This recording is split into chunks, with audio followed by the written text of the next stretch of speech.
Good evening, everyone. Today is Tuesday, February the 4th. Welcome to City Council meeting. We're streaming live on City Madison YouTube channel, also archiving for future viewing. Like with our all of our other meetings, we would invite you to stand and recite the Lord's Prayer with us, followed by the Pledge of Allegiance, then we'll get into tonight's business.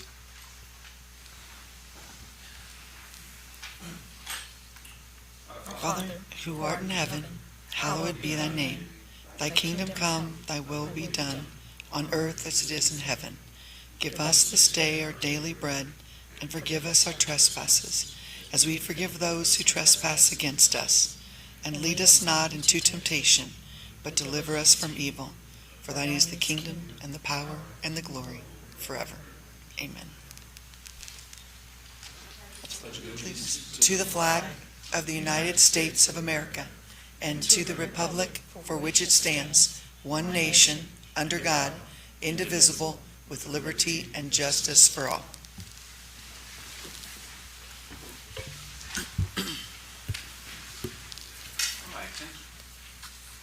Thank you. Clerk, may we have a roll call, please? Sure. Patrick Tevenow? Here. Carla Krebs? Here. Lucy DeTillo? Here. Joshua Schaefer is going to be a little late. Joel Storm? Here. And Jim Bartlett? Here. Josh Wilbur is absent. Yes, Josh is on a work travel. Council, have you had an opportunity to review the minutes from the last meeting, Tuesday, January 21st? If so, we'll entertain a motion to approve the minutes.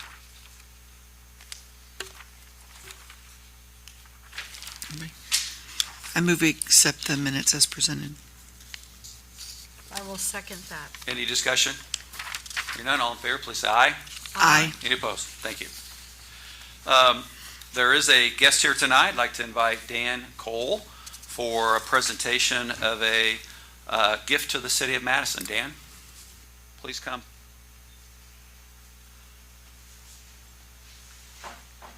Mr. Mayor, if you would. Yes, love to.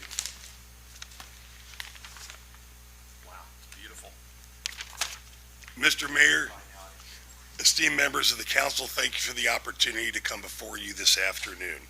I'm here at the behest of my brother Sam Cole of Sacramento, California, and on behalf of the Cole family.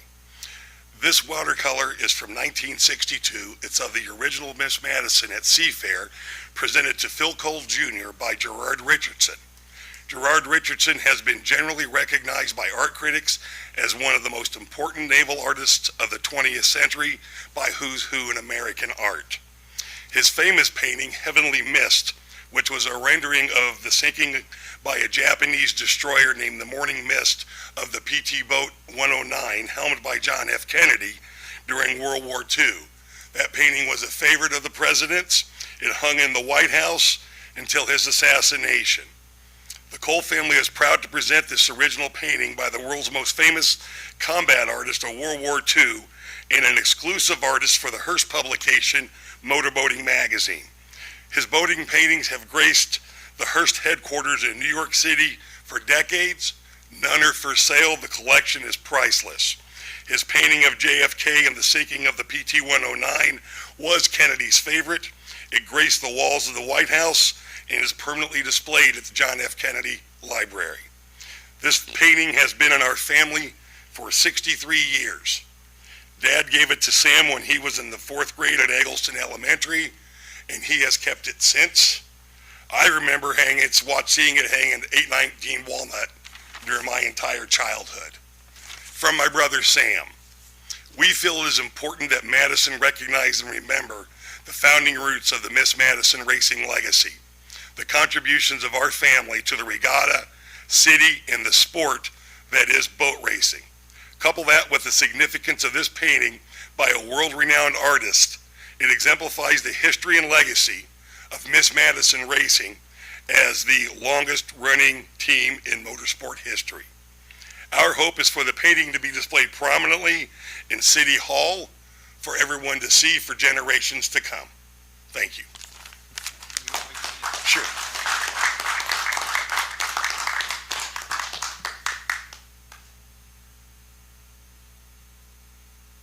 And if you'll notice at the bottom, it even says to Phil Cole, Gerard Richardson, United States Navy Reserve Captain, 1962.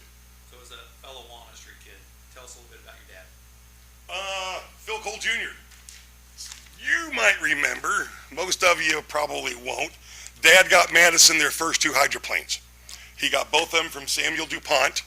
It was funny, the story I liked was if you're familiar with Graham Heath, when he got the second boat, Dad was at a party at Mr. DuPont's house, and he gave the city the second boat after they totaled the first one. Dad called Mr. Heath and he said, "Graham, get up here now before he sobers up." It took 5 days to get back because they didn't have the proper DOT permits. In 1960, my dad led the Dead Duck Society, or Lame Duck Society maybe, which saved the regatta in 1960. In 1971, they were going to tear down the Broadway Fountain. My dad was an executive at Dayton Walther in Dayton, Ohio with the IndyCar at the time. He came down, he, Don McCauley, and several others fundraised to save the Broadway Fountain, and that's why it's still here, because Carly, you might remember, they were going to tear it down. In his 83 years of life, he wore Walnut Street in Madison, Indiana on his sleeve. If you asked him where he was from, just like this man will say, he said, "I'm from Walnut Street." But Miss Madison and the Madison Regatta is just such a huge part, as well as boat racing, of our family and our family's legacy. We really felt that was, because that's a one-of-a-kind watercolor. You'll never see another one like it. And I'm proud to say that I have Walnut Street roots, as does our mayor.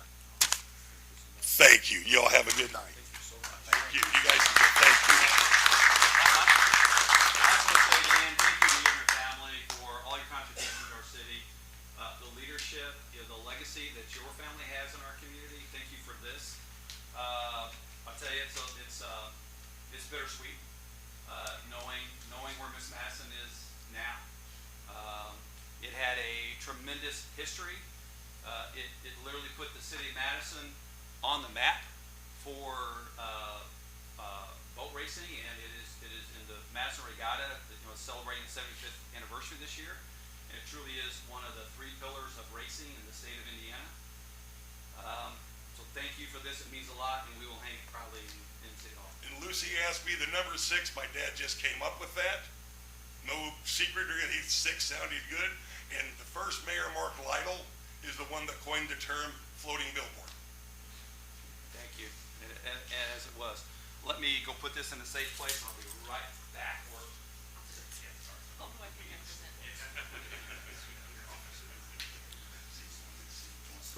Thank you.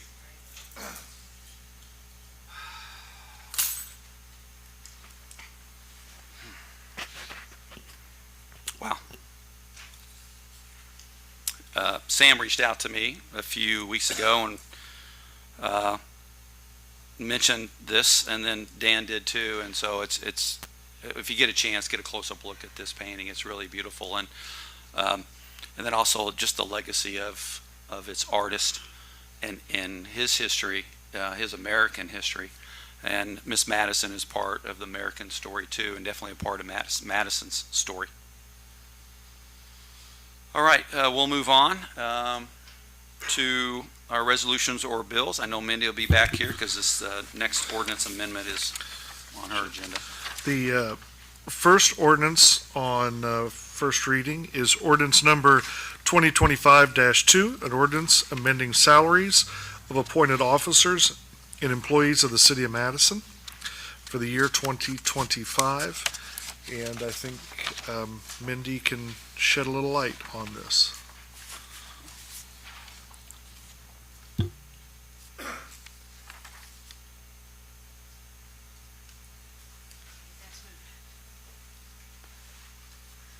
Thank you, sir. So there's two reasons that we're doing this now. I'm sorry I can't get the whole thing on the screen right now.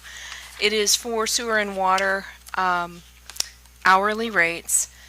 First reason is I missed it during the budget process and forgot to add it to the salary ordinance as we approved the whole thing.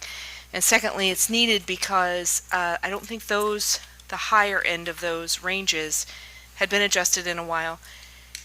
And when people don't take benefits, they don't need our benefits, Brian pays a little more hourly for that.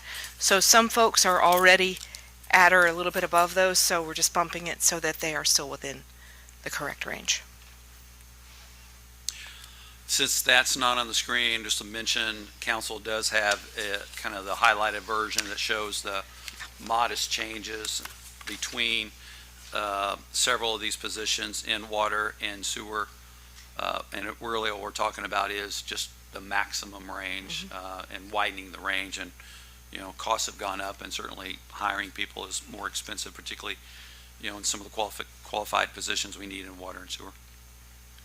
Mindy, is the meter reader and maintenance person also going up, or just the supervisor under the combined water sewer? Brian says just those three. Brian here, Brian Jackson. Yeah, Brian Water is sewer here, he can superintendent. actually answer questions. Yeah, that's fine. Yeah, it's just those three. I mean, those are my licensed people, and it's very difficult to get licensed operators. And the one of them, the reason she's over it is because she doesn't take the insurance, so I can pay her more, and I had to pay her more just to get her here. She's my wastewater superintendent, and she's actually a class 4. We only require class 3, but it was the last class 3 I had left and went somewhere else, which, to better himself, which I don't blame him for that. And water, my water guy, I'm pretty sure he's going to stay around. He's a local guy, but it's tough to get licensed operators. So Brian, you're saying even though we see 6 new maximum salaries, Yeah, you're only raising 3 of the 6? There we go. Is that the way I understand it?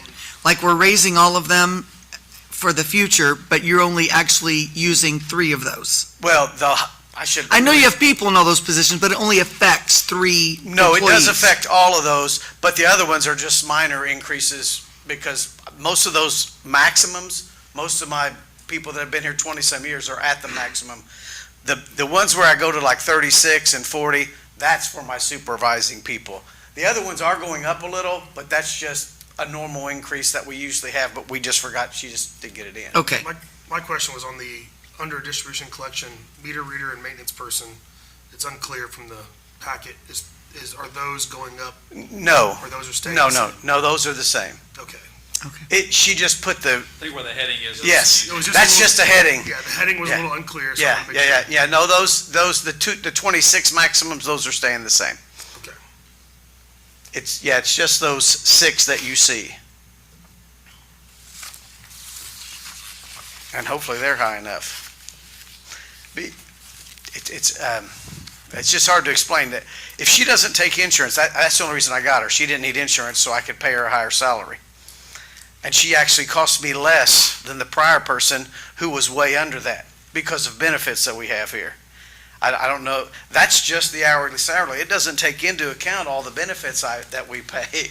So that's kind of a deceptive number there. For the 2 supervisor positions, what are the licenses that they? The wastewater, that's what I was saying earlier, the wastewater's at class 3, she's currently a class 4. The water, we have 2 separate licenses, a WT2 and a DSL. And that's based on the size, the population, and the number of your customers. Thank you. Right, but I only have, I'd like to have more, but I only have 1 for the water. If something happens to him, I'm in a tight spot, and it's the same for my wastewater. I used to have another class 3, I had 2 other class 3s, but they took jobs elsewhere, because and that's okay. I encourage people to do better. They got a better chance at a better opportunity, and that's really what life's about, so. Under the WPCF heading, is that everybody there at the plant, the treatment plant, or is Yes, in the collections too, yes. the collections is also all at the plant itself? Well, the collections are the Go out. manholes and the pipes. It's just called collections because it collects it, and the WP is the water pollution control facility. We used to just call it the wastewater treatment plant, but semantically that sounds better, water pollution control facility. That was something came down from the state, because you really are controlling the pollution that goes in the water.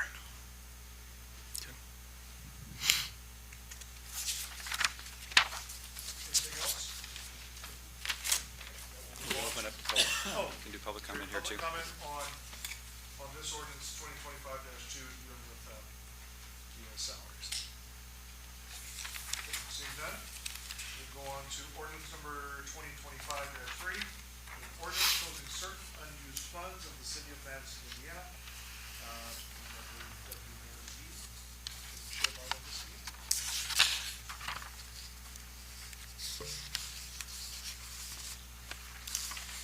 Council, these are just some of the funds that have been in our fund reports since we came into office that either are no longer needed, they're grants that were closed out, they're zero balance funds that are from a program that's no longer operating.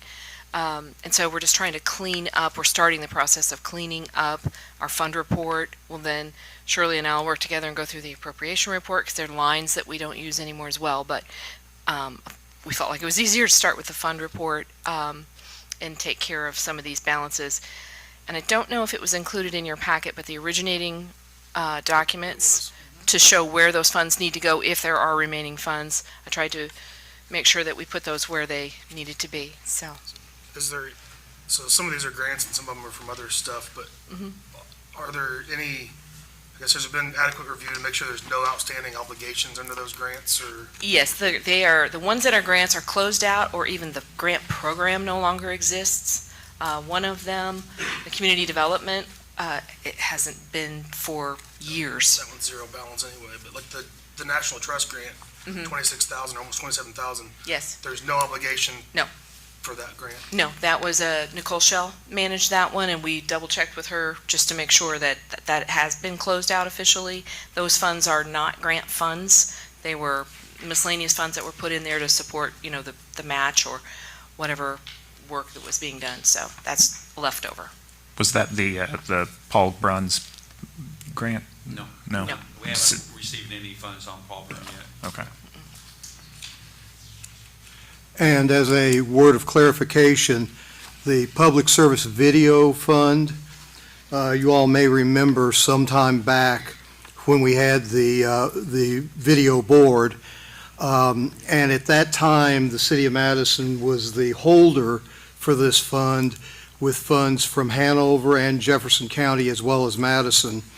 When the board was dissolved and we got out of the video business, the funds that were due back to Hanover were sent back to Hanover, as were the funds that were due back to Jefferson County.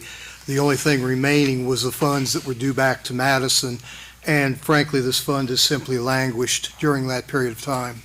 That's correct. Several years. I think going along with Jim's point of comment here, we should also note that the Heritage Trails Fund, the wording in that ordinance was pretty wonky to begin with, but we're not doing away with our contributions to the Heritage No. Trail. We still have a line item We for that. appropriate money, about $25,000 a year for them, but that money has sat there. I honestly don't know if it was donated for that purpose or what, but I just Yeah. think we should give them the money and close the fund. Yeah, the wording in that ordinance was very vague. And it does say the balance has been appropriated and sent to Heritage Trail Conservancy. Has that already been appropriated, or? No. No, we'll come back and ask you to do it. Shirley will require me to do that.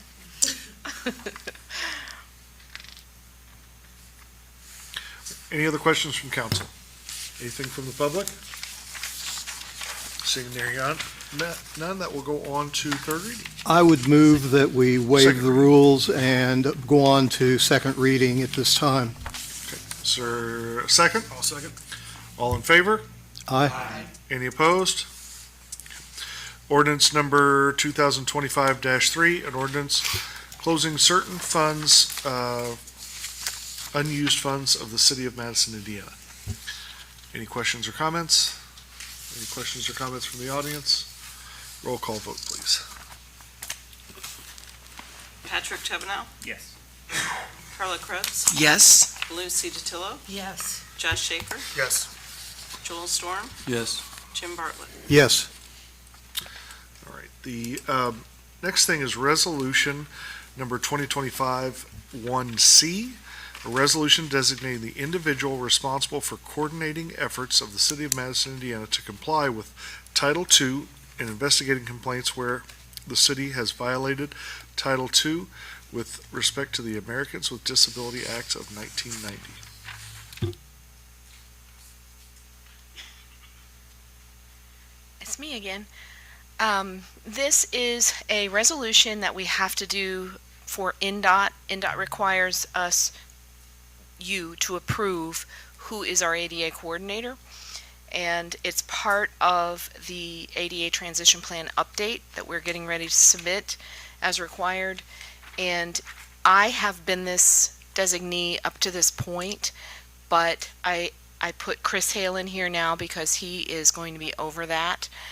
So this is the first transition so that he will be our ADA coordinator as part of his role. And so we're just updating it for the current transition update so that we don't have to do it later. It'll just go in correctly. This has to be a named individual, not a position or a title, is that correct? I'm sorry, say it again. Sorry. This has to be a named individual, not a position or title. Correct. Dot. Correct. It will go along with a notice that stays in a public place so that if there is a complaint, they know who to reach out to. So we're basically just designating Chris instead of you as our official ADA person. Correct.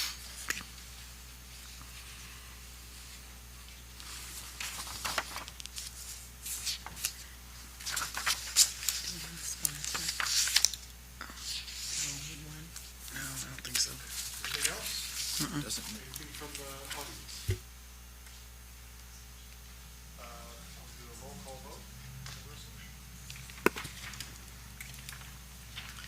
Patrick Taverneau, Yes. Carla Krebs. Yes? Lucy DiTillo, Yes. Josh Schaefer, Yes. Joel Storm, Yes. Jim Bartlett. Yes.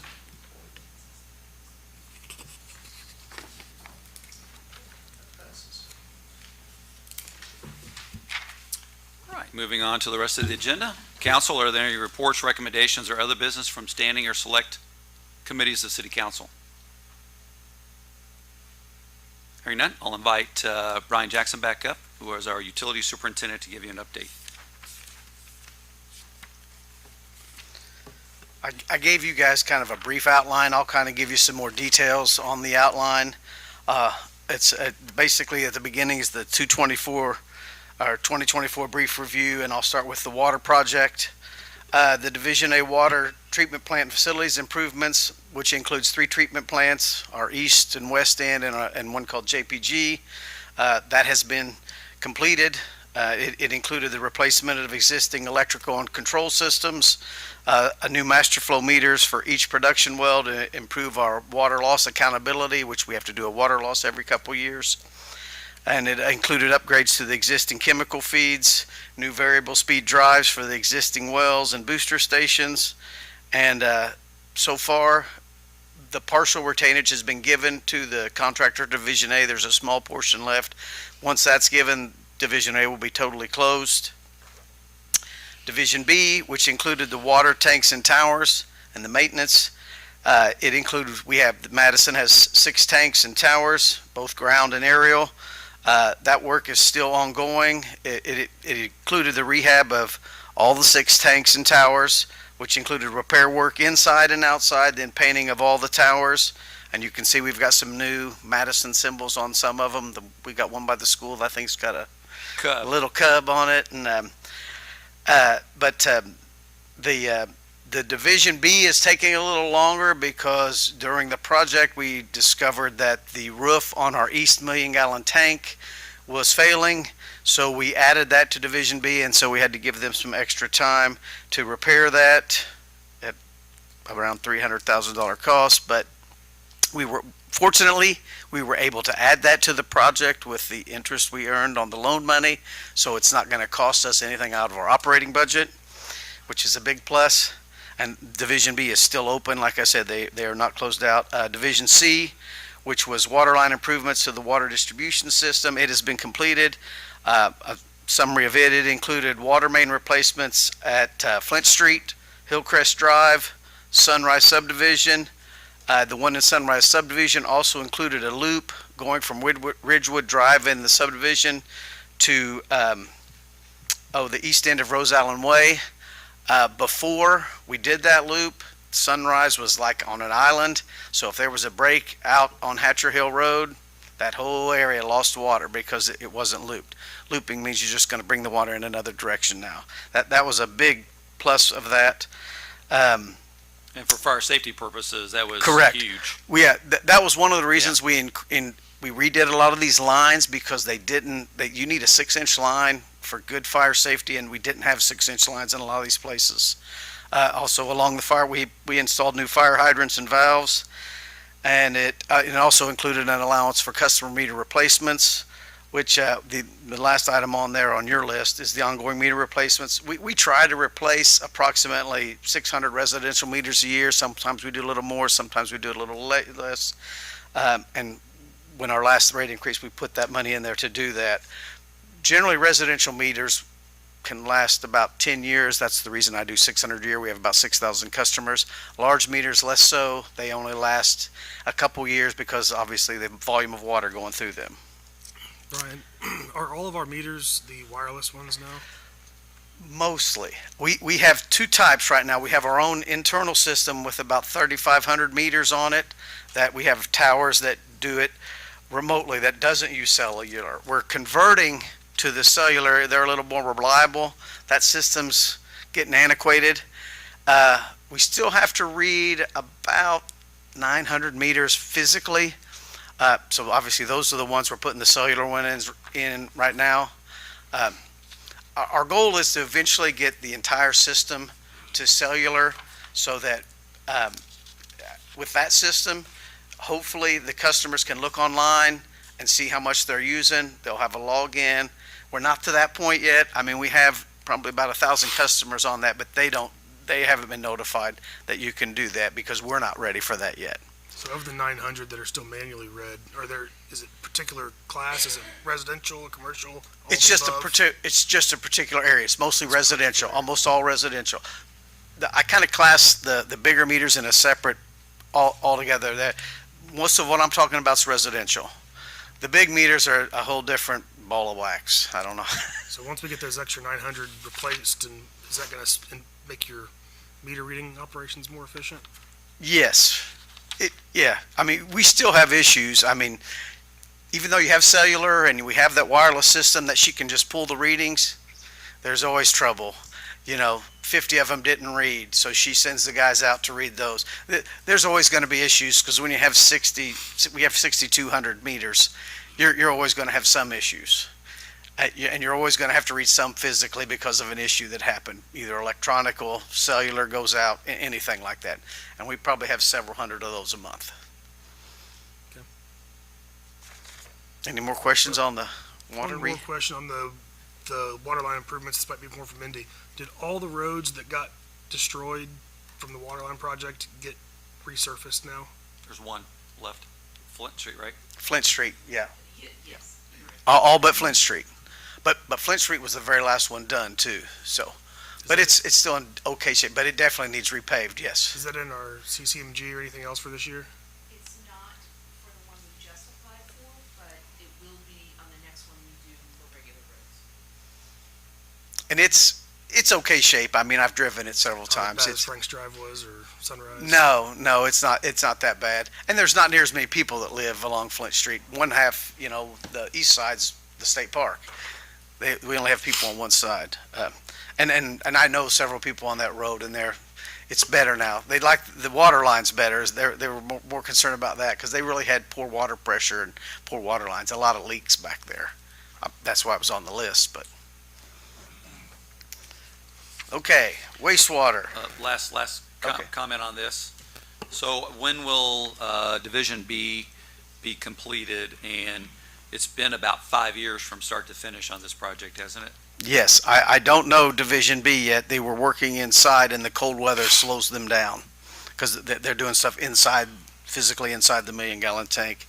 But I'm hoping in the next couple months. But the weather killed us on that one because with what they're doing on the inside, they can't do it in the cold weather.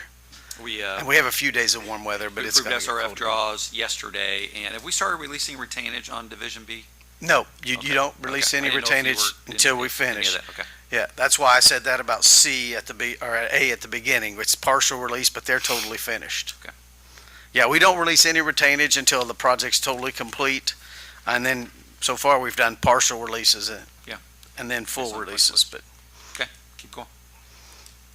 Okay, wastewater, just the stuff on the wastewater, quick recap.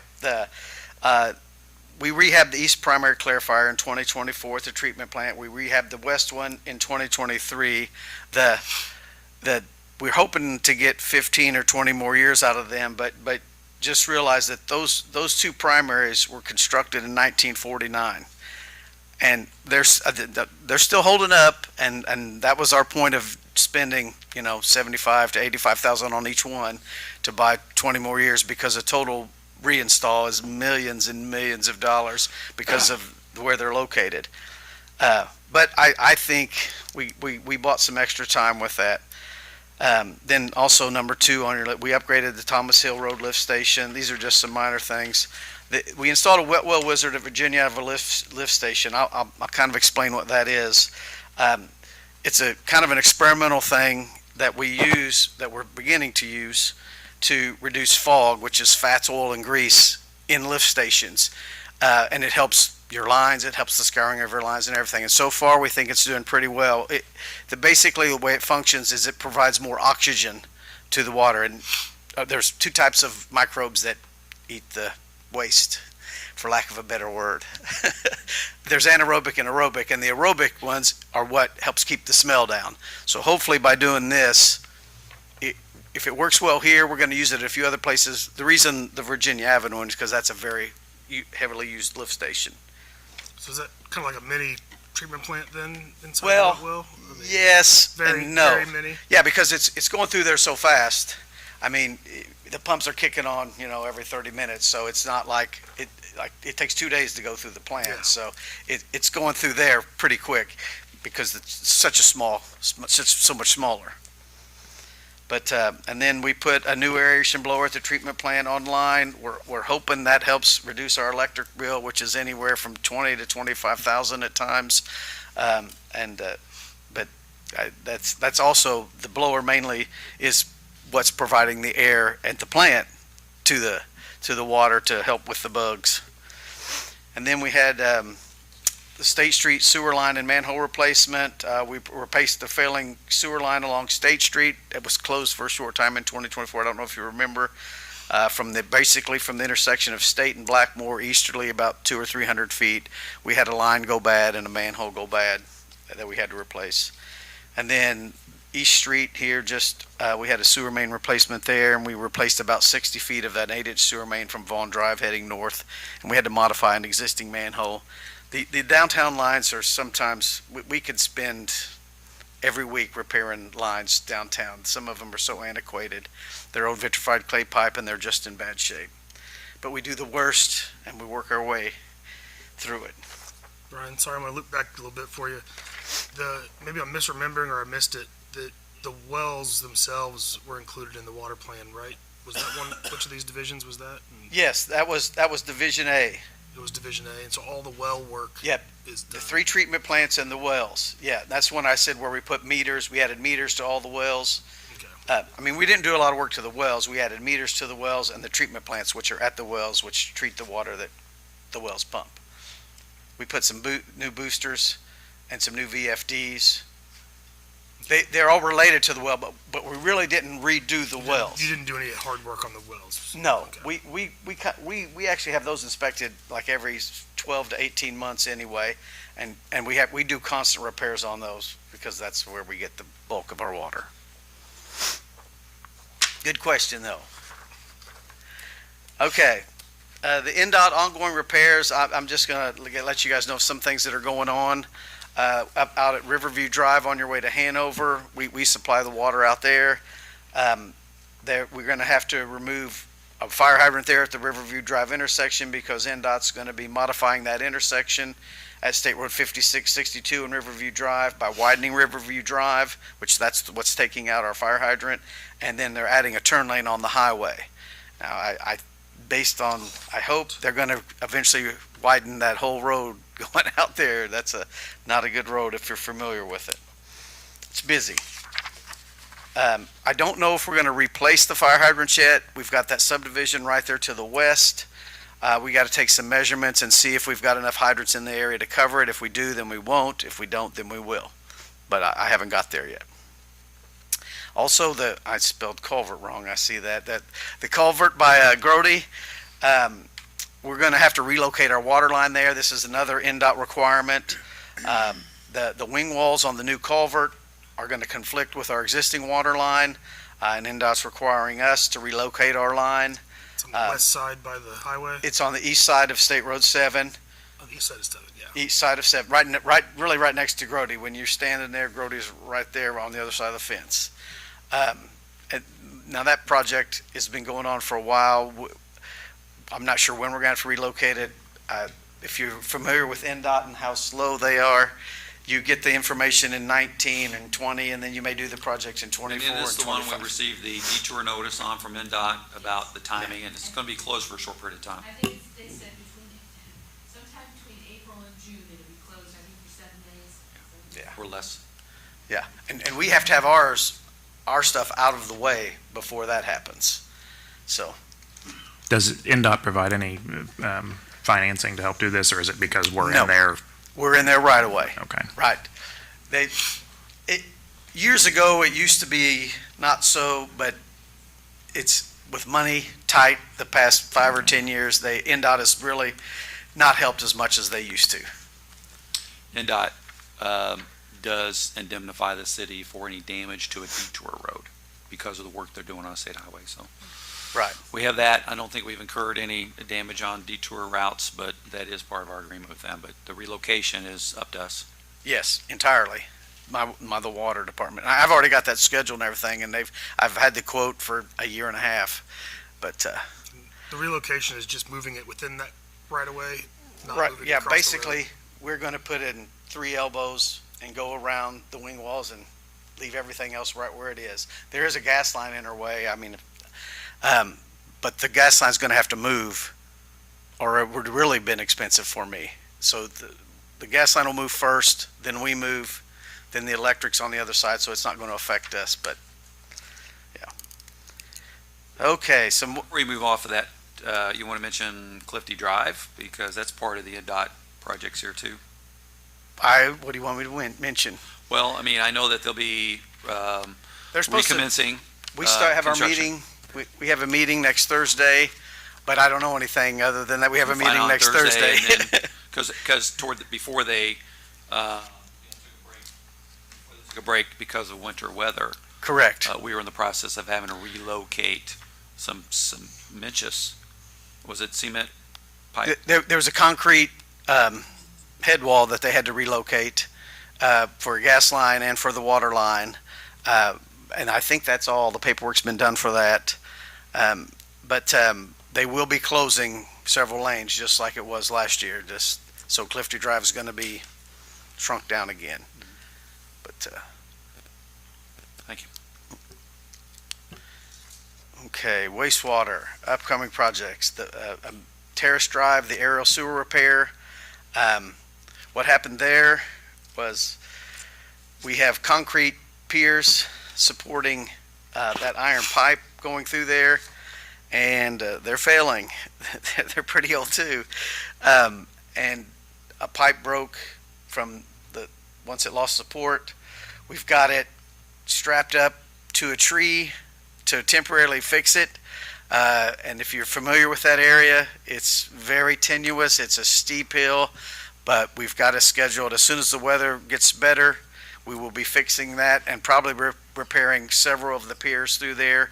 So the estimate I have there is really rough, because if they end up replacing 3 piers, it's going to be less expensive than if they replace 5 piers.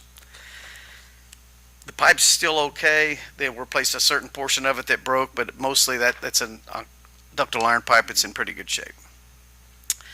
Then we're going to be upgrading the waste treatment plant SCADA. Just a few things there. Some panels and some PLCs, which are programmable logic controllers in the panels, and that's how the SCADA basically is how you control everything electronically. Then lift station pumps or hatches, just some minor ones there. The Hereford rear, we've got to replace. We've got a 20-year-old pump there failing, and then in Shorts Edition, that's going to be a hatch lid repair for safety. Shorts Edition, if you're familiar, it's out there next to the fairgrounds, west of the fairgrounds. Yes, that's part of our Jefferson County sewer system. We have 2 systems. It's one with the main lift station at Grange Hall lift station that we call the Jefferson County system, and then we have the city system. But the county system's also ours. And then a major project is the Wells Drive lift station. That the building structure up there containing the electrical panels and controls, it's located right next to our wet well. The wet well's built onto it. The lining on the wall was covered with tar, I don't know, 10, 12 years ago, and it's failing. And so when we have high weather events or high rain events, as it gets deep, it's starting to seep through the brick. So what we're going to try to do is put a coating similar to what we put on our primaries down at the plant to buy us 3 or 4 or 5 years of time before we do major work to Wells Drive Lift Station, which is coming. To do that work, we need to bypass the sewer. We're either we could use our equipment, but our engineer, we had him go look at it. He thinks if we install a permanent bypass, we can use it for this, for the construction when it's done, when we upgrade that, and for any maintenance and repairs we need to do in the future, which that's where we're probably leaning. And the last thing on there, the flow testing and smoke testing, that's just something we do to identify areas that can be, we call it low-hanging fruit. If there's the flow testing helps us determine if we're getting a lot of inflow and infiltration. Inflow is people pumping water into us. Infiltration is cracked lines and rainwater getting into our pipes. The smoke testing also helps us identify inflow, which you'll have smoke in your house if you're pumping into our lines. Hey, Brian, you mentioned that Yes. there's some pumping of, is it stormwater that's coming in? I mean, you mentioned something about water and doing the flow testing in our Right. line. What the flow testing and the smoke testing does is you have inflow and infiltration. Like I said, infiltration is where you have, like if your manhole gets inundated underwater, that's infiltration. Or if your lines are cracked underground and the groundwater's getting in through your lines, that's infiltration. Inflow is when somebody takes their sump pump, pumps it into their sewer, Yeah. and goes into our line, Right. which is not legal. Not allowed. It's against ordinance also. And that's what the smoke testing helps us identify, is when you're tied in illegally, because the smoke goes in and it comes in your house. And then the last thing I have on there is, it has to do with water. It's an altitude valve pit relocation. We're currently working on that. It's controls the water level in our State Road 62 water tower, and it controls the water pressure out there along 62. We're going to need an easement for the new location, and the location we're proposing is about a quarter-mile north of the intersection. And we'll have to be working probably with IKE. They own some ground there, and I'm hoping we get an easement from them. But that's still in the preliminary stages, because we've got to get some engineering costs and materials costs together. And once they're together, we should see where we're at, what the feasibility of putting that down there is. That's all I have. Is that all, Brian? What have you been doing in your Yeah. spare time?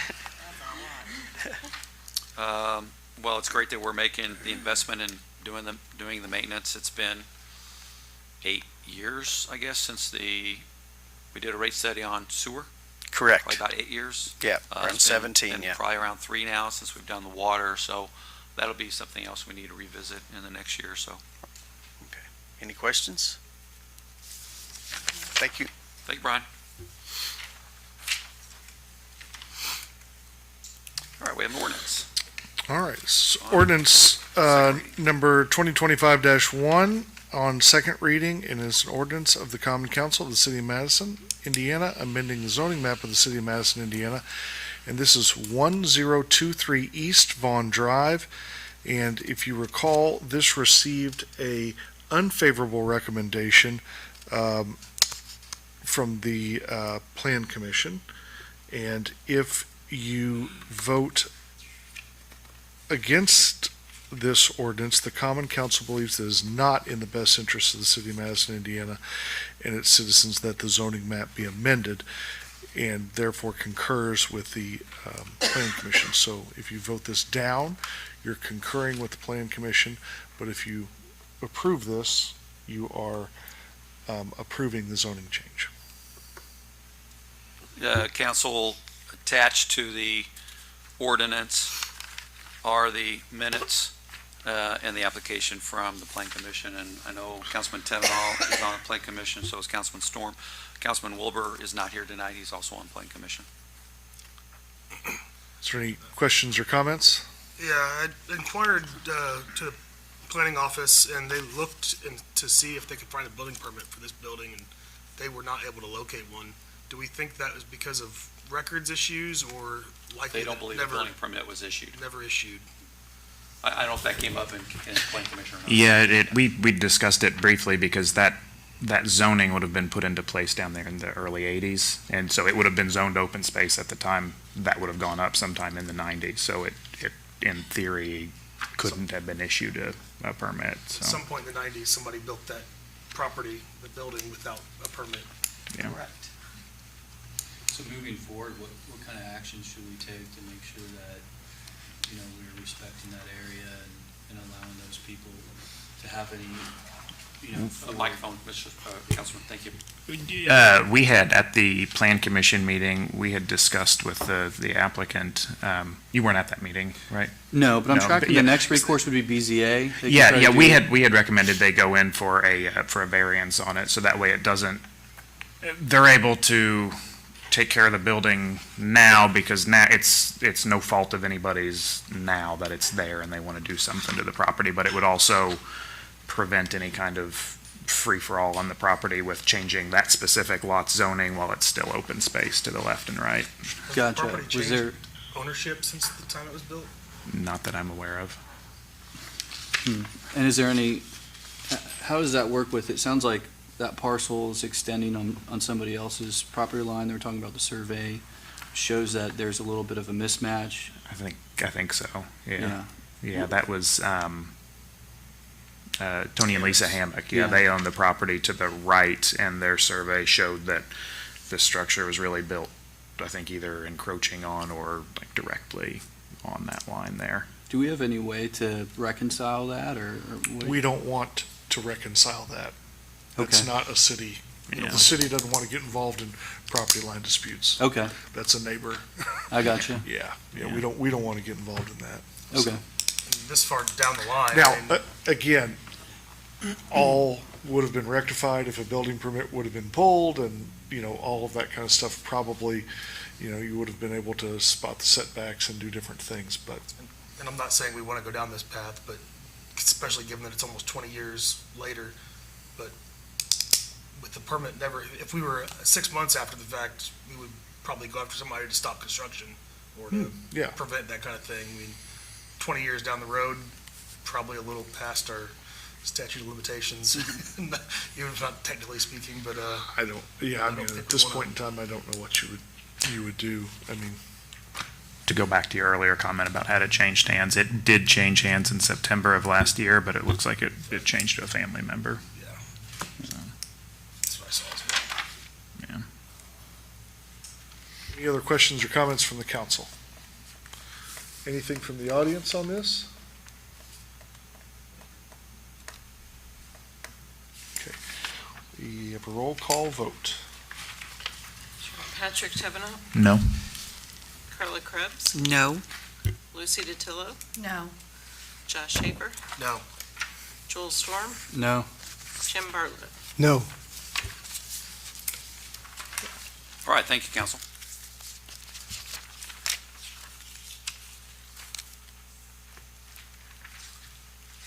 All right, moving on. Next on the agenda, in December, council approved an ordinance that allowed for the temporary transfer of funds from the sewer utility to cover the deficit of the Parks Department. And we had outlined a plan then, and I mentioned that we would come back to City Council with a more definitive repayment plan. Just a little reminder of what the State Board of Accounts does allow, and it does prescribe for what we did in December. But because we did it in 2024 versus 2025, we have 6 months in order to essentially transfer the money back to the utility source. This is very similar to what we did when we had the solid waste restructuring or modernization plan. So tonight, I just wanted to outline for you, this is the kind of the next step in the process, because tonight I'm outlining the sources we've identified for the $575,000 coming from essentially three categories. The next step in this process would be the actual ordinance or fund transfer resolution for council and the mayor to sign off on that actually moves the money. So tonight I just wanted to give you the outline for the sources, and I said there are three primary sources here: general fund, parks general, and other sources. This was compiled after reviewing our 2025 budget and meeting with the department heads to identify the amounts. Under the general fund, it would be salary and benefits. So the way this is organized is it shows you the amount from each category. And then under the notes, there's a specific message or note, footnote, that attaches to each of these proposed items. Under the general fund, there would be a total of $283,500 coming from salary and benefit reductions and closed fund proceeds. So earlier you adopted the ordinance that closed one of the unused funds. That's $25,500 from that source. Under Parks General, a total of $114,500, and that would be coming from a reduction in salary and benefits and miscellaneous of $39,000. Now, keep in mind too, we're talking about over the next 6 months, not over the next 12 months. You might have seen in the paper Jefferson County did something very similar, but because they did their temporary transfer in January, they have 12 months in order to move the money back to the originating source. Because we crossed a year end, even by a day, which we did, there's a 6-month deadline on it. Other sources, campground NRO, $50,000, water utility interest. These are City of Madison funds that we had earmarked for our water improvement project that Brian just went over there. We have accrued interest on those funds that are not needed for the actual water project. That's $101,000. And then the TSO pilot payments would be $24,000 and $25,000, totaling the three of those total $177,000. So in summary, the amount that was temporarily transferred was $575,000, and from these three sources, we would repay that $575,000, before the end of June. I don't think the numbers are moving around much, but what we've identified here, I think, are pretty solid. But we still need to monitor a couple of these line items. If it changes, I'll let you know. But the intention would be to come back soon with the actual ordinance that reduced the appropriations and transferred the funds. Happy to answer any questions, but this, I think, is a solid plan. Regarding the salary and benefits from the general fund, should be a reduction in salary and benefits within MPD staffing levels. What specifically is being? We had over budgeted relative to the manning table for 2025. And so in discussing that with the chief and major, we believe we can make this reduction and not affect any of our public safety goals for 2025. And that fund strictly is just excess funds that were allocated for salary and benefits, nothing else within there. Okay. And then well, there might be, did we throw all the, like a uniform or something like that? Whatever would be attached to a body would be in that number. It's Nominal. very, very nominal, but it's 99 point something % salary and benefits. So we had, if I remember, we had allocated money for body cams, new body cams and that sort of thing. Is that? That is still in there, and Okay. we're working that out with the chief on what the right number of body cams and tasers we are buying for our department for 2025. And then also the other element of that was the enrollment of Lexapol, which is a service, a nationally known service for policy development to update our SOPs. And that's still in there.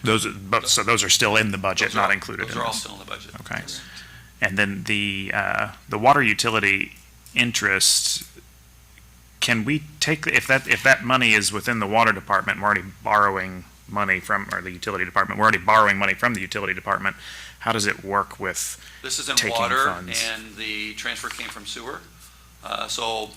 Once we obtain those proceeds, and this is what Brian was talking about, why it's important to see where we are with regard to those three divisions on our water project, because then it would be the excess funds that would be released back to us, and the Board of Public Works would approve, I would anticipate approve transferring the money from water to sewer. And the money has not been appropriated for any other purpose. I have some issues with using the water utility interest for non-utility things. I mean, we've raised utility rates to support these sorts of infrastructure projects, and to see a rather paltry cut to the parks budget itself, and then taking the rest from our money we have earmarked for infrastructure projects. Well, just clarification, that money wasn't earmarked for infrastructure, and it's not money that was derived from any rate. It was money that we had from the city of Madison that we provided and contributed toward the water utility project, and it's interest on money that had nothing to do with the water rates or water revenues. Was this specific interest from the interest on the funds from the bond that we issued? No. No. Just our $1 million contribution toward the water project. Okay. And you mentioned paltry. That's a pretty good number. Remember, we have 6 months, right? We don't have a year to work this out. And what is good about this plan is it doesn't affect our public safety goals at all, and it doesn't affect our commitment to the parks and recreation of the city of Madison. We're still making proper investments. We are, right in the middle of opening up all of our facilities. We're bringing back even more programs. So our commitment accomplishes a couple of things. One is it corrects this deficit situation without affecting the services, and it does so in the 6-month time frame which we have. So unless you have another suggestion on where those proceeds would come from, this was a pretty good plan, I think, that we've identified with working with the department heads.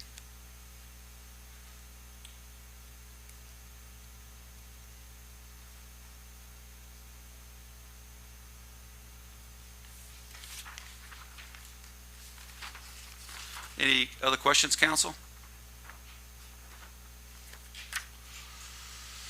All right, moving on, hearing none, we'll go to the second item on miscellaneous, and that is the board appointment roster.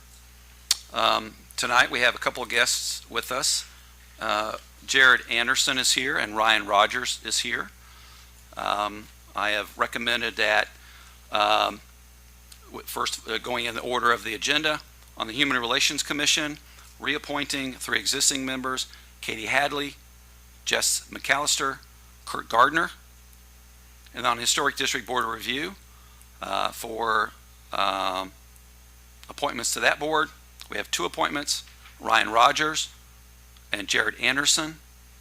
And I state on here the end of their terms because one of the appointments is finishing a term from one of the members who had withdrawn before the end of her term. And then Public Arts Commission, Kara Fox would be a new appointment to the Public Arts Commission for that vacancy.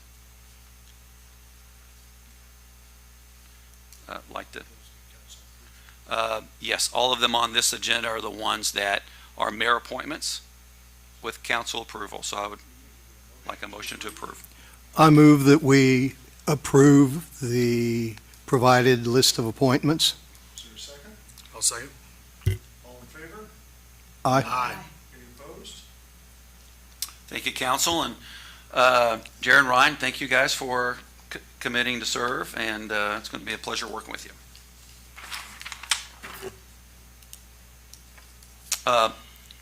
Madison President, I will turn it back over to you for public comments, and then we'll close out the meeting here in a minute. Okay, so we just had one person sign up to speak tonight. Miss Sandy Palmer, would you like to approach the podium? No, I have nothing to say. I just sign up every time because I might. Okay, well, thank you. Then that's it. We have nobody else signed up. All right, well, thank you. Moving on, relative to mayor's comments, I'll be in Indianapolis tomorrow for the legislative dinner. I think others here with council, and my deputy mayor will also be going. This is a very, very important legislative session. There are a lot of bills. In fact, there's over 1,300 bills, many of which affect local government, particularly on property taxes and other reform items relative to TIF and other areas. We need to do everything we can to protect our revenue sources. Also work with the governor's office and our state legislature to, accomplish statewide goals. But for us and for Jefferson County, I know they'll probably have representatives there too. It's very important that we stay on top of the legislative side of things. The Sunrise Crossing, residents of Sunrise Crossing ribbon cutting is March the 24th. So it's finally thawing out, and you've probably seen some land clearing happening up there.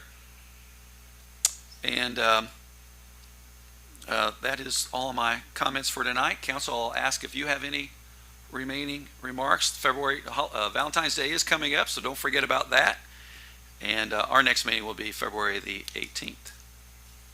Quick comment. Thank you to your office and the street department for getting the hearts up on Main Street. I know it's been a mess with the ice and snow and everything, but I was glad We to see all them. heart our street department, don't we? Yeah, we, They are fantastic, all the work that goes into that, boy. But thank you for saying that, and I know they deserve and appreciate the recognition. Council, anything else for the good of the cause? All right, I moved that we adjourn the meeting. I'll second. All fair, please say aye. Aye. Thank you. Thanks, everybody. Joe, thank you. Good luck tonight. I had to. I'm boring like that. I heart you. Can you get through there? Yeah. We'll catch up. We'll catch up soon. Yeah. Okay, and I'm going to call Greg.